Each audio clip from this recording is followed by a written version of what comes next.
लेझिमचे बहारदार डाव, पारंपरिक मर्दानी खेळ आणि उत्साहात हलगी पथकाच्या कडकडाटात शिवराज्याभिषेक दिनानिमित्त गुरुवारी हिंदवी स्वराज्याचे संस्थापक छत्रपती श्री शिवाजी महाराजांची देवदर्शन पदयात्रा पालखी मिरवणूक काढण्यात आली.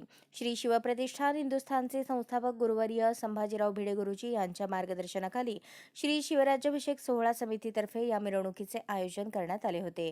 ज्येष्ठ शुद्ध त्रयोदशी दिवशी पुण्यश्लोक छत्रपती श्री शिवाजी महाराजांचा राज्याभिषेक होऊन यंदा 350 वर्षे पूर्ण झाली. राज्याभिषेकानंतर छत्रपती श्री शिवाजी महाराज देवदर्शनासाठी बाहेर पडले होते. तीच परंपरा धारकऱ्यांकडून सुरू ठेवण्यासाठी शिवराज्याभिषेक दिनादिवशी देवदर्शन पदयात्रा पालखी मिरवणूक काढण्यात येते. प्रारंभी देवदर्शन पदयात्रा पालखी मिरवणुकीचे उद्घाटन ग्रामदैवत श्री सिद्धरामेश्वर मंदिरात बाळासाहेब घाडगे आणि पूर्व विभाग मध्यवर्ती गणेशोत्सव मंडळाचे अध्यक्ष संजय साळुंखे यांच्या हस्ते पालखी पूजनाने करण्यात आले. यानंतर मिरवणुकीस प्रारंभ झाला. मिरवणुकीच्या अग्रभागी भगवा ध्वज होता. पांढरा शुभ्र गणवेश आणि वारकरी टोपी परिधान केलेल्या तरुणांनी ढोल ताशांच्या गजरात जय भवानी जय शिवरायचा जयघोष करत अत्यंत उत्साहात लेझिमचे बहारदार डाव सादर केले. हे लेझिमचे डाव पाहण्यासाठी सोलापूरकरांनी गर्दी केली होती.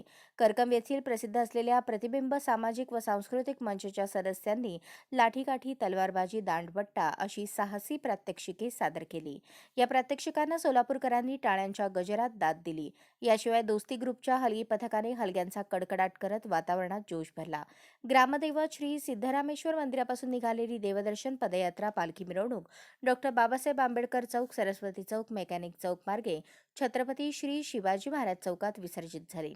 या मार्गावर असलेल्या श्री सिद्धरामेश्वर मंदिर, श्री गणेश मंदिर, श्री सरस्वती मंदिर, श्री दत्त मंदिर आणि श्री विठ्ठल रुक्मिणी मंदिरात जाऊन पालखी प्रदक्षिणा करण्यात आली.